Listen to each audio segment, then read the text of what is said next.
আজিৰ এই ভিডিঅ'টিত ৱৰ্ল্ড জিঅ'গ্ৰাফিৰ আন কেইটামান ইম্পৰ্টেণ্ট কুৱেশ্যন আলোচনা কৰিম গতিকে ভিডিঅ'টো শেষলৈকে মনোযোগেৰে চাই থাকিবা ফাৰ্ষ্ট কুৱেশ্যনটো আছিল যে ক্ষেত্ৰফলৰ হিচাপত কোনখন মহাদেশ আটাইতকৈ ডাঙৰ অপশ্যনবোৰলৈ মন কৰাচোন অপশ্যন এত দিয়া আছিলে আফ্ৰিকা অপশ্যন বিত দিছিলে এছিয়া অপশ্যন নম্বৰ চিত দিছিলে ইউৰোপ আৰু অপশ্যন নম্বৰ ডিত দিছিলে উত্তৰ আমেৰিকা এতিয়া যেহেতু আমাক প্ৰশ্নটোত কৈছিল যে ক্ষেত্ৰফলৰ হিচাপত এছিয়া মহাদেশৰ আটাইতকৈ ডাঙৰ মহাদেশ গতিকে ইয়াৰে কাৰেক্ট আনসাৰটি হ'ব অপশ্যন নম্বৰ বিত থকাটো এছিয়া ঠিক আছে ক্ষেত্ৰফলৰ হিচাপত এছিয়া মহাদেশ হৈছে আটাইতকৈ ডাঙৰ মহাদেশ যি পৃথিৱীৰ বৃহত্তম আৰু সৰ্বাধিক জনবহুল মহাদেশ হিচাপেও পৰিচিত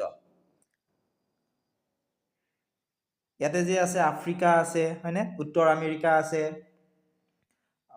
ইউৰোপ আছে এইবোৰ কি হয় এছিয়াতকৈ সৰু গতিকে ক্ষেত্ৰফলৰ হিচাপত আটাইতকৈ ডাঙৰ যিখন মহাদেশ সেই মহাদেশখনৰ নাম এছিয়াই হ'ব অপশ্যন বি কাৰেক্ট ঠিক আছে নেক্সট হোৱা প্ৰশ্ন নম্বৰ 2 প্ৰশ্নটো আছিল যে বিশ্বৰ ভিতৰত কোনখন দেশৰ উপকূল ৰেখাডাল আটাইতকৈ দীঘল অপশ্যন চোৱা এত আছিলে ৰাছিয়া অপশ্যন নম্বৰ বিত দিয়া আছিলে অষ্ট্ৰেলিয়া অপশ্যন চিত দিছিলে আমাক কানাডা আৰু অপশ্যন নম্বৰ ডিত দিয়া আছিলে আমেৰিকা এই অপশ্যনবোৰৰ ভিতৰত কাৰেক্ট আনসাৰ কোনটো হ'ব চোৱাচোন অপশ্যনবোৰলৈ মন কৰা আৰু প্ৰশ্নটো কি সুধিছে চোৱা প্ৰশ্নটো আমাক সুধিছিল যে বিশ্বৰ ভিতৰতে কোনখন দেশৰ উপকূল ৰেখাডাল আটাইতকৈ দীঘল এই অপশ্যন ৰাছিয়া হ'ব অষ্ট্ৰেলিয়া হ'ব কানাডা হ'ব নে আমেৰিকা হ'ব ইয়াৰে অপশ্যনবোৰৰ ভিতৰত কাৰেক্ট যেটো আনসাৰ সেয়া হ'ব অপশ্যন নম্বৰ চিত থকাটো কানাডা পৃথিৱীৰ ভিতৰত কানাডাৰ উপকূলৰ দৈৰ্ঘ্য আটাইতকৈ বেছি আৰু ইয়াৰ দৈৰ্ঘ্য বা ইমান দীঘল চোৱা 2,43,042 কিলোমিটাৰ ঠিক আছে আৰু ইয়াৰ পিছত দ্বিতীয় আছে ইণ্ডোনেছিয়া গ্ৰীণলেণ্ড আৰু ৰাছিয়া ঠিক আছে গতিকে এই কুৱেশ্যনটিৰ কাৰেক্ট যেটো আনসাৰ সেয়া হ'ব অপশ্যন নম্বৰ চিত থকাটো কানাডা বিশ্বৰ ভিতৰত কানাডা উপকূল ৰেখাডাল আটাইতকৈ দীঘল নেক্সট তোমালোকে চোৱা কুৱেশ্যন নম্বৰ 3 কুৱেশ্যনটো আছিল যে ক্ষেত্ৰফলৰ হিচাপত পৃথিৱীৰ আটাইতকৈ সৰু দেশ কোনখন ক্ষেত্ৰফলৰ হিচাপত পৃথিৱীৰ আটাইতকৈ সৰু দেশ অপশ্যনবোৰ চোৱা অপশ্যন এত আছিলে মনাকো অপশ্যন বিত দিয়া আছিলে ভেটিকান চহৰ অপশ্যন নম্বৰ চিত দিছিলে সান মেৰিনো অপশ্যন নম্বৰ ডিত দিছিলে লিচেনষ্টাইন আমাক কুৱেশ্যনত সুধিছে যে ক্ষেত্ৰফলৰ হিচাপত পৃথিৱীৰ আটাইতকৈ সৰু দেশ কোনখন তো ক্ষেত্ৰফলৰ হিচাপত যেহেতু কৈছে গতিকে এই কুৱেশ্যনটিৰ কাৰেক্ট আনসাৰ হ'ব অপশ্যন নম্বৰ বিত থকাটো ভেটিকান চহৰ বা ভেটিকান চিটি ঠিক আছে ভেটিকান চহৰ বা ভেটিকান চিটি হৈছে ক্ষেত্ৰফলৰ হিচাপত পৃথিৱীৰ আটাইতকৈ সৰু দেশখন আৰু এইটো মনত ৰাখিবা যে এই ভেটিকান চহৰ বা ভেটিকান চিটি হৈছে ইটালীত অৱস্থিত আৰু ইয়াৰ মাটিকালি হৈছে 44 হেক্টৰ ঠিক আছে ইয়াৰ মাটিকালি হৈছে 44 হেক্টৰ গতিকে কুৱেশ্যনটিৰ কাৰেক্ট আনসাৰ অপশ্যন নম্বৰ বিটো হ'ব ক্ষেত্ৰফলৰ হিচাপত পৃথিৱীৰ আটাইতকৈ সৰু দেশখন হৈছে ভেটিকান চিটি বা ভেটিকান চহৰ নেক্সট কুৱেশ্যনটো আছিল যে কোনটো পৰ্বতমালায়ে ইউৰোপক এছিয়াৰ পৰা পৃথক কৰিছে বা কোনখন পৰ্বতমালায়ে ইউৰোপক এছিয়াৰ পৰা পৃথক কৰিছে অপশ্যন চোৱা এত আছিলে হিমালয় বিত আছিলে আল্পছ চিত আছিলে আন্দিজ আৰু অপশ্যন নম্বৰ ডিত দিছিলে উৰাল পৰ্বতমালা বা ইউৰাল পৰ্বতমালা ঠিক আছে গতিকে আমাক সুধিছিল যে কোনখন পৰ্বতমালাই ইউৰোপক এছিয়াৰ পৰা পৃথক কৰিছে এই কুৱেশ্যনটি বহুত বেছি ইম্পৰ্টেণ্ট হয় কম্পিটিটিভ এক্সামসমূহত প্ৰায়ে এই কুৱেশ্যনটো আহি থকা দেখিবলৈ পোৱা যায়। এই কুৱেশ্যনটিৰ কাৰেক্ট যিটো আনচাৰ সেয়া হ'ব অপশ্যন নম্বৰ ডিত থকাটো ইউৰাল পৰ্বতমালাই ইউৰোপক এছিয়াৰ পৰা পৃথক কৰিছে। আৰু ইউৰাল পৰ্বতমালা হৈছে এক বিস্তীৰ্ণ পৰ্বতমালা যিটো উত্তৰৰ আৰ্কটিক মহাসাগৰৰ পৰা দক্ষিণৰ উৰাল নদী আৰু কাজাখস্তানৰ সীমা পৰ্যন্ত বিস্তৃত। ঠিক আছে, এইটো মনত ৰাখিবা। গতিকে কুৱেশ্যনটিৰ কাৰেক্ট আনচাৰ অপশ্যন নম্বৰ ডিটো হ'ব। নেক্সট কুৱেশ্যনটি তোমালোকে চোৱাচোন। কুৱেশ্যন নম্বৰ হৈছে 5। কুৱেশ্যনটো আছিল যে পৃথিৱীৰ সৰ্বোচ্চ পৰ্বত কোনখন? সকলোতকৈ সৰ্বোচ্চ পৰ্বত কোনটো সুধিছে। অপশ্যন চোৱা, এত আছিলে K2, অপশ্যন নম্বৰ বিত দিয়া আছিলে কাঞ্চনজংঘা হৈছে, এইটো টাইপ কৰোঁতে মিষ্টেক হ'ল, কাঞ্চনজংঘা হ'ব লাগিছিলে। নেক্সট অপশ্যন চিত দিয়া আছিলে মাউণ্ট এভাৰেষ্ট আৰু অপশ্যন নম্বৰ ডিত দিয়া আছিলে লুচে। তে আমাক সুধিছিল যে পৃথিৱীৰ সৰ্বোচ্চ পৰ্বত কোনটো সুধিছে। গতিকে সৰ্বোচ্চ পৰ্বতমালা হৈছে অপশ্যন নম্বৰ চিত থকাটো কাৰেক্ট হ'ব মাউণ্ট এভাৰেষ্ট। ঠিক আছে, মাউণ্ট এভাৰেষ্ট কাৰেক্ট এনচাৰ হ'ব। আৰু মাউণ্ট এভাৰেষ্টৰ হেৰিটো হৈছে 8,848.86 মিটাৰ। ঠিক আছে, এইটো মনত ৰাখিবা, ইম্পৰ্টেণ্ট হয়, কেতিয়াবা কুৱেশ্যনটো সোধে। গতিকে অপশ্যন নম্বৰ চি কাৰেক্ট হ'ব, পৃথিৱীৰ সৰ্বোচ্চ পৰ্বত মাউণ্ট এভাৰেষ্ট। নেক্সট কুৱেশ্যন চোৱা তোমালোকে, কুৱেশ্যন নম্বৰ 6। কুৱেশ্যনটো আছিল যে পৃথিৱীৰ আটাইতকৈ ডাঙৰ মহাসাগৰখনৰ নাম কি? অপশ্যন চোৱা, এত আছিলে ভাৰত মহাসাগৰ, অপশ্যন নম্বৰ বিত দিছিলে আৰ্কটিক মহাসাগৰ, অপশ্যন চিত দিছিলে প্ৰশান্ত মহাসাগৰ আৰু অপশ্যন নম্বৰ ডিত দিয়া আছিলে আটলান্টিক মহাসাগৰ। ঠিক আছে, এই কুৱেশ্যনটিৰ কাৰেক্ট যিটো আনচাৰ সেয়া কি হ'ব, তোমালোকে ভিডিঅ'টো পোষ্ট কৰি আমাক কমেণ্ট ছেকশ্যনত জনোৱাচোন যে পৃথিৱীৰ আটাইতকৈ ডাঙৰ মহাসাগৰখনৰ নাম কি হয়। পৃথিৱীৰ আটাইতকৈ ডাঙৰ মহাসাগৰখনৰ নাম হ'ব প্ৰশান্ত মহাসাগৰ। অপশ্যন নম্বৰ চিটো হ'ব এই কুৱেশ্যনটিৰ কাৰেক্ট আনচাৰ। ঠিক আছে, আৰু এই প্ৰশান্ত মহাসাগৰ পৃথিৱী পৃষ্ঠৰ পৰা প্ৰায় 32% আৰু পৃথিৱী পৃষ্ঠৰ 32%, 32%, আৰু সমস্ত জলভাগৰ 46% আগুৰি আছে। আৰু ই পৃথিৱীৰ সকলো মহাদেশৰ মুঠ মাটিকালিতকৈও ডাঙৰ। ঠিক আছে, গতিকে অপশ্যন নম্বৰ চি কাৰেক্ট হ'ব, পৃথিৱীৰ আটাইতকৈ ডাঙৰ মহাসাগৰখনৰ নাম প্ৰশান্ত মহাসাগৰ। এতিয়া আমি নেক্সট কুৱেশ্যনটো চাওঁ। কুৱেশ্যনটো আছিল যে পৃথিৱীৰ কোনখন মৰুভূমি আটাইতকৈ ডাঙৰ? অপশ্যন চোৱা, এত আছিলে কালাহাৰী, বিত আছিলে চাহাৰা, অপশ্যন নম্বৰ চিত দিয়া আছিলে গোবি আৰু অপশ্যন নম্বৰ ডিত দিয়া আছিলে আৰাবিয়ান। এই অপশ্যনবোৰৰ ভিতৰত কাৰেক্ট এনচাৰ কোনটো হ'ব, তোমালোকে আমাক কমেণ্ট ছেকশ্যনত জনোৱাচোন যে পৃথিৱীৰ কোনখন মৰুভূমি আটাইতকৈ ডাঙৰ হয়।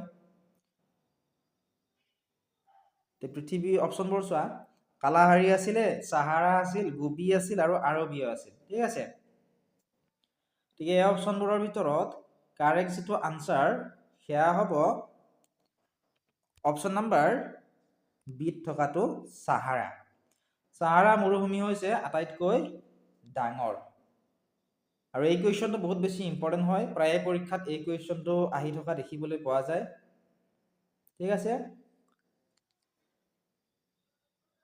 আৰু এই যিখন চাহাৰা মৰুভূমি, এই চাহাৰা মৰুভূমিখন আফ্ৰিকা মহাদেশত অৱস্থিত আৰু ইয়াৰ আয়তন অতি বিশাল। গতিকে অপশ্যন নম্বৰ বি কাৰেক্ট হ'ব, আটাইতকৈ ডাঙৰ মৰুভূমি হৈছে চাহাৰা মৰুভূমি। নেক্সট কুৱেশ্যন চোৱা। কুৱেশ্যনটো আছিল যে দক্ষিণ আমেৰিকাৰ কোনখন নদী আটাইতকৈ দীঘল? অপশ্যন চোৱা, এত আছিলে পৰ্ণা, বিত আছিলে অৰিনাকো, অপশ্যন নম্বৰ চি চোৱা, অপশ্যন চিত দিয়া আছিল আমাজন আৰু অপশ্যন নম্বৰ ডিত দিছিলে ৰিঅ' গ্ৰেণ্ডে। আমাক প্ৰশ্নত কি সুধিছে চোৱা, দক্ষিণ আমেৰিকাৰ বুলি কৈছে, ঠিক আছে, আমাক নিৰ্দিষ্টকৈ উল্লেখ কৰিছে দক্ষিণ আমেৰিকাৰ আটাইতকৈ দীঘল নদী কোনখন। এতিয়া তোমালোকে যিসকলে জানা আমাক আনচাৰটো জনোৱাচোন, দক্ষিণ আমেৰিকাৰ আটাইতকৈ দীঘল নদী কোনখন হয়।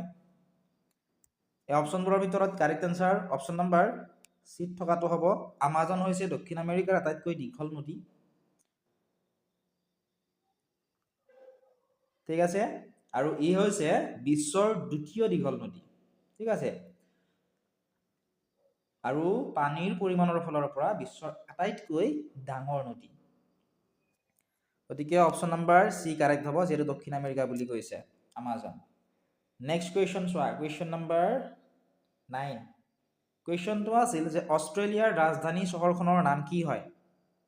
অপশ্যন চোৱা, এত আছিলে মেলবৰ্ণ, অপশ্যন বিত দিয়া আছিলে কেনবেৰা, অপশ্যন নম্বৰ চিত দিছিলে ছিডনী, আৰু অপশ্যন নম্বৰ ডিত দিছিলে ব্ৰিজবেন। আমাক কি সুধিছে চোৱা, আমাক সুধিছিল যে অষ্ট্ৰেলিয়াৰ ৰাজধানী চহৰখনৰ নাম কি। তোমালোকে যিসকলে জানা উত্তৰটো আমাক জনোৱাচোন কমেণ্ট ছেকশ্যনত, যে অষ্ট্ৰেলিয়াৰ ৰাজধানী চহৰখনৰ নাম কি হয়। অষ্ট্ৰেলিয়াৰ যিখন ৰাজধানী চহৰ সেইখনৰ নাম হৈছে অপশ্যন এত থকাটো কাৰেক্ট হ'ব মেলবৰ্ণ, ঠিক আছে।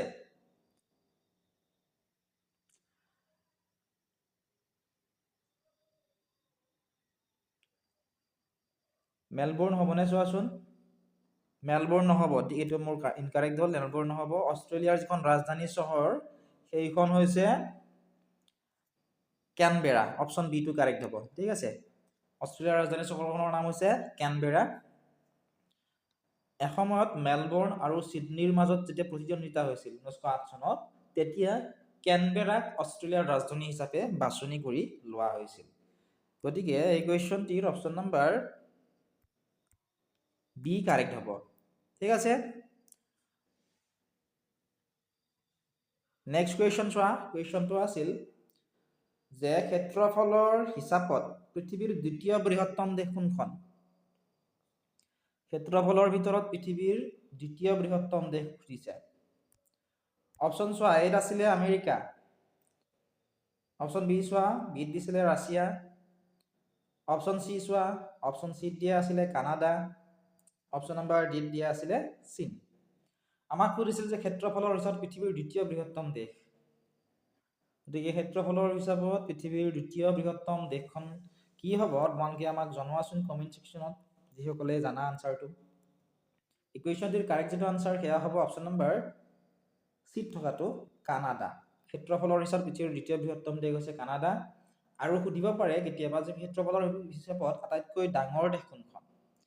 ক্ষেত্ৰফলৰ হিচাপত আটাইতকৈ ডাঙৰ দেশ হ'লে কি হ'ব সেইটো তোমালোকে জনোৱাচোন, ইয়াৰ আনচাৰটো কি হ'ব।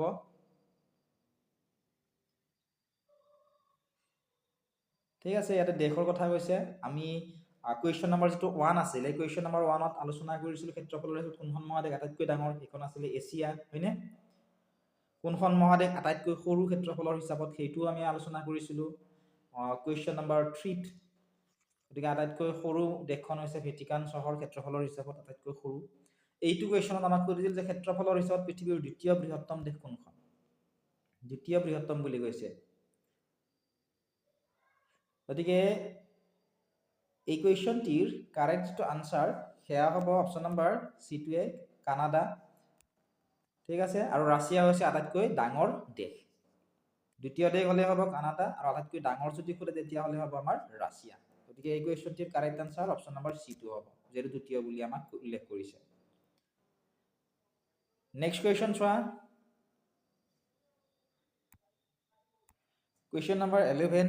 কুৱেশ্যনটো আছিল যে পৃথিৱীৰ আটাইতকৈ ডাঙৰ দ্বীপ কোনটো। কি সুধিছে চোৱা, আটাইতকৈ ডাঙৰ দ্বীপটোৰ নাম সুধিছে, পৃথিৱীৰ আটাইতকৈ ডাঙৰ দ্বীপ। অপশ্যন চোৱা, এত আছিলে গ্ৰীণলেণ্ড, বিত আছিলে বৰ্নিও, চিত আছিলে নিউ গিনি, অপশ্যন নম্বৰ ডিত দিছিলে মাডাগাস্কাৰ, অপশ্যন ডিত দিয়া আছিলে মাডাগাস্কাৰ।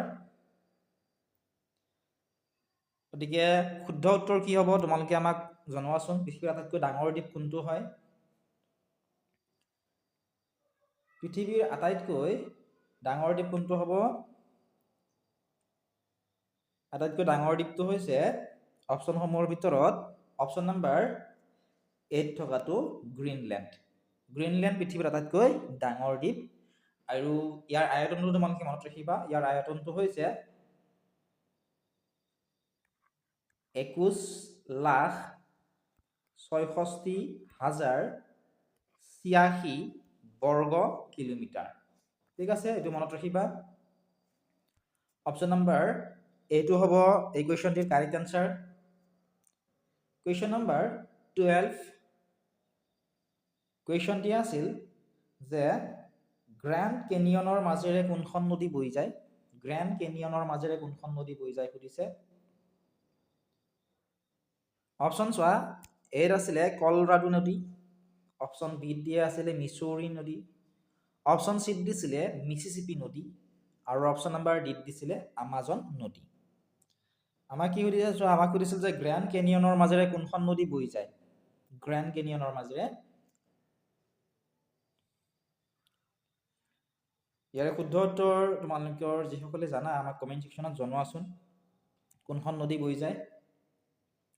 কুৱেশ্যনটিৰ কাৰেক্ট আনচাৰটি হ'ব অপশ্যন নাম্বাৰ 8 থকাটো গ্ৰেণ্ড কেনিয়নৰ মাজেৰে কলৰাডো নদী বৈ যায়।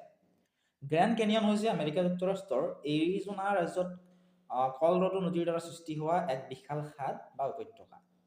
ঠিক আছে, আৰু এই কলৰাডো নদীয়ে ইয়াৰ মাজেৰে বৈ গৈ অনন্য ভূগাঁথনি সৃষ্টি কৰিছে। ঠিক আছে, গতিকে এই কুৱেশ্যনটিৰ অপশ্যন নাম্বাৰ এইটো হ'ব কাৰেক্ট আনচাৰ। গ্ৰেণ্ড কেনিয়নৰ মাজেৰে কলৰাডো নদী বৈ যায়। নেক্সট চাওঁ আহা আমি কুৱেশ্যন নাম্বাৰ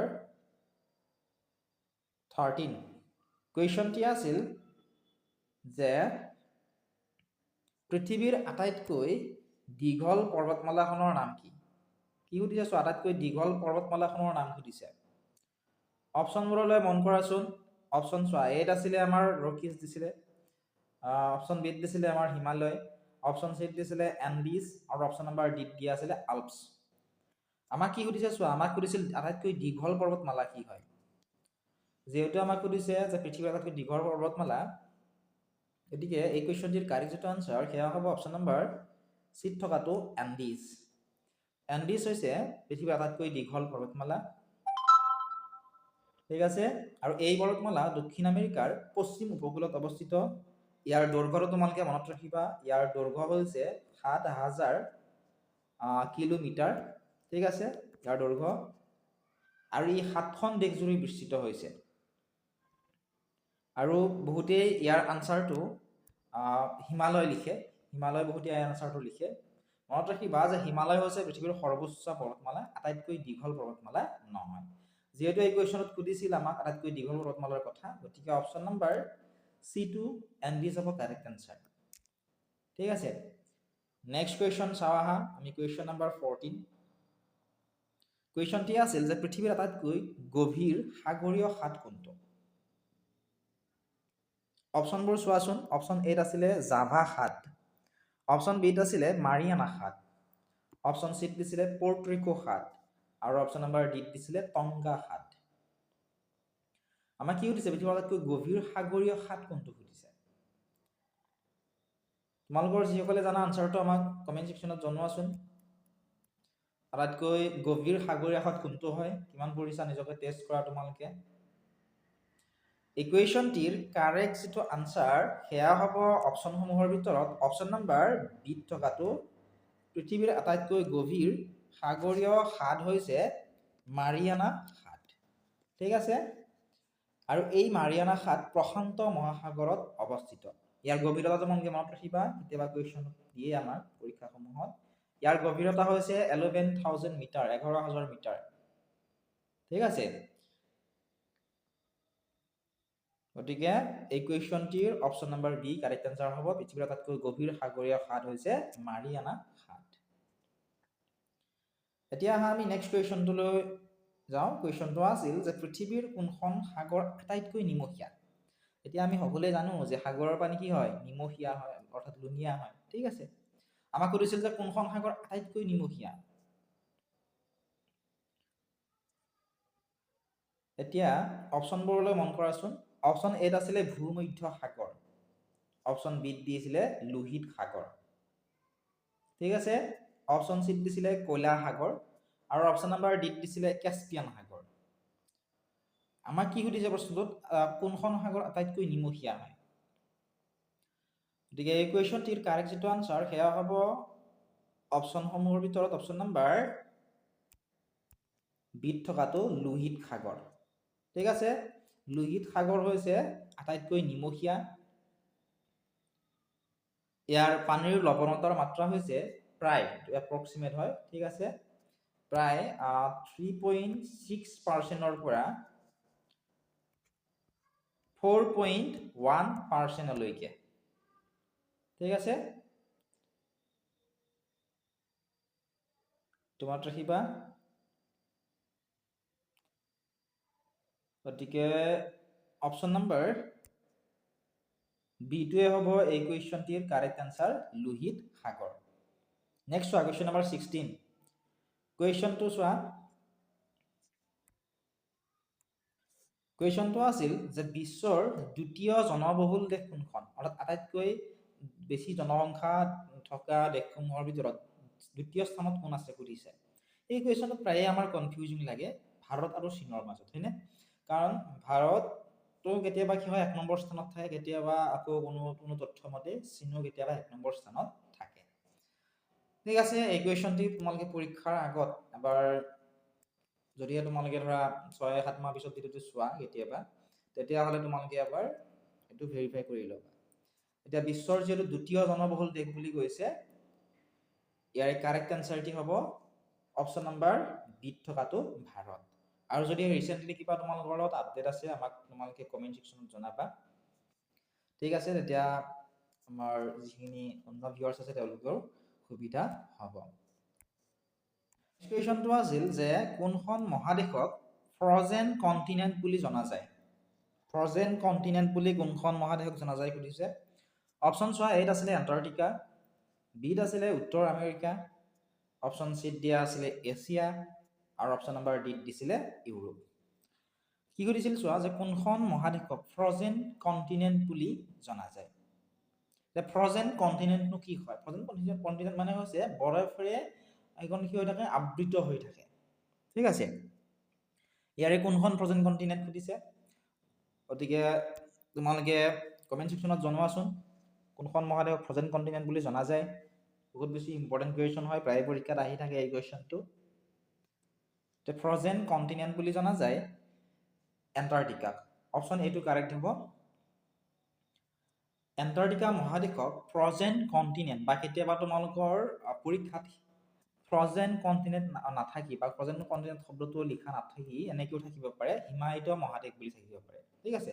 তো এণ্টাৰ্কটিকা মহাদেশক ফ্ৰজেন কণ্টিনেণ্ট বা হিমায়িত মহাদেশ বুলি জনা যায়। ইয়াৰ কাৰণটো কি? কাৰণ ইয়াৰে 98% কি হয়, অংশ বৰফেৰে আবৃত হৈ থাকে আৰু ই পৃথিৱীৰ আটাইতকৈ শীতল বতাহপূৰ্ণ আৰু শুকান মহাদেশ। গতিকে অপশ্যন এ কাৰেক্ট হ'ব এই কুৱেশ্যনটো। নেক্সট কুৱেশ্যন তোমালোকে চোৱা, কুৱেশ্যন নাম্বাৰ হৈছে 18। কুৱেশ্যনটো আছিল যে কানাডাৰ ৰাজধানীখনৰ নাম কি হয়? কানাডাৰ ৰাজধানীখনৰ নাম কি সুধিছে। ইম্পৰ্টেণ্ট কুৱেশ্যন হয়, ৰাজুৱা আৰু ৰাজধানী ৰিলেটেড কুৱেশ্যন প্ৰায়ে আহি থাকে। মই অলৰেডি ভিডিঅ' আপলোড কৰি থৈছোঁ, তোমালোকে যদি চোৱা নাই চাই ল'ব পাৰিবা, ঠিক আছে। অপশ্যন চোৱা, এত আছিলে টৰন্টো, ঠিক আছে। অপশ্যন বিত দিয়া আছিলে ভেংকুৱাৰ, অপশ্যন চিত দিছিলে অটৱা, অপশ্যন নাম্বাৰ ডিত দিছিলে মন্ট্ৰিয়েল। ইয়াৰে কাৰেক্ট আনচাৰ কোনটো হ'ব তোমালোকে কোৱাচোন। কানাডাৰ ৰাজধানীখনৰ নাম কি হয়? কানাডাৰ যিখন ৰাজধানী, এই ৰাজধানীখনৰ নাম হৈছে অটৱা। অপশ্যন নাম্বাৰ চিটো কাৰেক্ট হ'ব, ঠিক আছে। অটৱা হৈছে কানাডাৰ ৰাজধানী চহৰ আৰু টৰন্টো হৈছে অন্টাৰিঅ প্ৰদেশৰ ৰাজধানী। এই যিটো টৰন্টো আছে এইটো অন্টাৰিঅ প্ৰদেশৰ ৰাজধানী। তাত ভেংকুৱাৰ হৈছে ব্ৰিটিছ কলম্বিয়াৰ এখন প্ৰধান চহৰৰ নাম ভেংকুৱাৰ, আৰু মন্ট্ৰিয়েল হৈছে কিউবেক দেশৰ আটাইতকৈ ডাঙৰ চহৰ। গতিকে কানাডাৰ ৰাজধানীখনৰ নাম হ'ব Ottawa. Option number C correct answer. এতিয়া আমি নেক্সট কুৱেশ্যনটো চাওঁ। কুৱেশ্যনটো আছিল যে কোনখন নদীয়ে মেক্সিকো আৰু আমেৰিকাৰ মাজৰ সীমা গঠন কৰে? মেক্সিকো আৰু আমেৰিকাৰ মাজৰ সীমা কোনখন নদীয়ে গঠন কৰে সুধিছে। অপশ্যন চোৱা, এত আছিলে কলৰাডো নদী, অপশ্যন বিত দিছিলে ৰিঅ' গ্ৰেণ্ডে, অপশ্যন চিত দিছিলে মিছিছিপি নদী, আৰু অপশ্যন নাম্বাৰ ডিত দিয়া আছিল আমাৰ মিচৌৰী নদী। ঠিক আছে, আমাক কি সুধিছিল যে কোনখন নদীয়ে মেক্সিকো আৰু আমেৰিকাৰ মাজৰ সীমা গঠন কৰে? এই কুৱেশ্যনটিৰ কাৰেক্ট যিটো আনচাৰ সেয়া হ'ব অপশ্যন নাম্বাৰ বিত থকাটো ৰিঅ' গ্ৰেণ্ডে। ঠিক আছে, মেক্সিকো আৰু আমেৰিকাৰ মাজত যি সীমা আছে সেই সীমা গঠন কৰা যিখন নদী সেই নদীখনৰ নাম হৈছে ৰিঅ' গ্ৰেণ্ডে। আৰু এই নদীখনক মেক্সিকো চহৰত ৰিঅ' ব্ৰাভো বুলিও জনা যায়। ঠিক আছে, কেতিয়াবা ৰিঅ' গ্ৰেণ্ডে বুলি নিদি ৰিঅ' ব্ৰাভো বুলিও তোমালোকৰ অপশ্যনত দিব পাৰে। ঠিক আছে, এইটো কুৱেশ্যন মনত ৰাখিবা, এইটো ইম্পৰ্টেণ্ট কুৱেশ্যন হয়, ৰিঅ' গ্ৰেণ্ডে। ঠিক আছে, নেক্সট চাওঁ আমি কুৱেশ্যন নাম্বাৰ 20। কুৱেশ্যনটো আছিল কোনখন দেশক মাজনিশাৰ সূৰ্যৰ দেশ বুলি জনা যায়? মাজনিশাৰ সূৰ্যৰ দেশ বুলি কোনখন দেশক জনা যায় সুধিছে, ইম্পৰ্টেণ্ট কুৱেশ্যন হয়। অপশ্যন চোৱা, এত আছিলে ছুইডেন, বিত আছিলে আইচলেণ্ড, অপশ্যন চিত দিছিলে আমাক নৰৱে, আৰু অপশ্যন নাম্বাৰ ডিত দিছিলে আমাক ফিনলেণ্ড। মাজনিশাৰ সূৰ্যৰ দেশ বুলি কৈছে, গতিকে মাজনিশাৰ সূৰ্যৰ দেশ বুলি কোনখন দেশক জনা যায়? ইকুৱেশ্যনটিৰ কাৰেক্ট আনচাৰ তোমালোকে জনাবাচোন আমাক কমেণ্ট ছেকশ্যনত, কোনটো হ'ব ইয়াৰে কাৰেক্ট আনচাৰ। ইম্পৰ্টেণ্ট কুৱেশ্যন হয়, ইয়াৰে কাৰেক্ট যিটো আনচাৰ সেয়া হ'ব অপশ্যন নাম্বাৰ চিত থকাটো নৰৱে। নৰৱে দেশক মাজনিশাৰ সূৰ্যৰ দেশ বুলি জনা যায় কাৰণ ই আৰ্কটিক বৃত্তৰ ভিতৰত অৱস্থিত। আৰু যেতিয়া গ্ৰীষ্মকাল পৰে, গ্ৰীষ্মকাল বিশেষকৈ মে' মাহৰ পৰা যেতিয়া, কেতিয়াৰ পৰা চোৱা, মে'ৰ পৰা জুলাই, মে'ৰ পৰা জুলাই মাহলৈ ইয়াৰে কিছুমান অঞ্চলত কি হয় 24 ঘণ্টাই সূৰ্য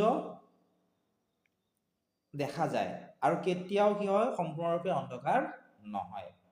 ঠিক আছে, আৰু এইবাবেই বা এই প্ৰাকৃতিক পৰিঘটনাৰ বাবেই এই নৰৱে দেশখনক মাজনিশাৰ সূৰ্যৰ দেশ বুলি জনা যায়। গতিকে অপশ্যন নাম্বাৰ চি কাৰেক্ট হ'ব। আশা কৰিছোঁ ধুনীয়াকৈ বুজি পেলাই। সম্পূৰ্ণ ভিডিঅ'টো তোমালোকে PDF-ৰ সৈতে আমাৰ এপত পাবা। যদি এপটো ডাউনলোড কৰা নাই, এতিয়া ডেছক্ৰিপশ্যনত দিয়া লিংকত ক্লিক কৰা আৰু এপটো ডাউনলোড কৰি লোৱা। তাত যিবোৰ প্ৰিভিয়াছ ইয়াৰ কুৱেশ্যন পেপাৰ আছে 150+, ঠিক আছে, সেই কুৱেশ্যন পেপাৰ তোমালোকৰ বাবে একেবাৰে ফ্ৰীত দিয়া আছে। যদিহে তোমালোকে এপটো ডাউনলোড কৰা নাই, এতিয়া ডেছক্ৰিপশ্যনত দিয়া লিংকত ক্লিক কৰি এপটো ডাউনলোড কৰি লোৱা। এপত তোমালোকে অনলাইন ক্লাছত 25,000+ MCQ, 1,000+ PDF, daily important notes, current এফেয়াৰ্ছৰ নোটছ, মেথছ, ৰিজনিং গোটেইখিনি তাত কভাৰ কৰি দিয়া হ'ব। এতিয়া ডেছক্ৰিপশ্যনত চেক কৰা আৰু আমাৰ এপটো ডাউনলোড কৰি লোৱা।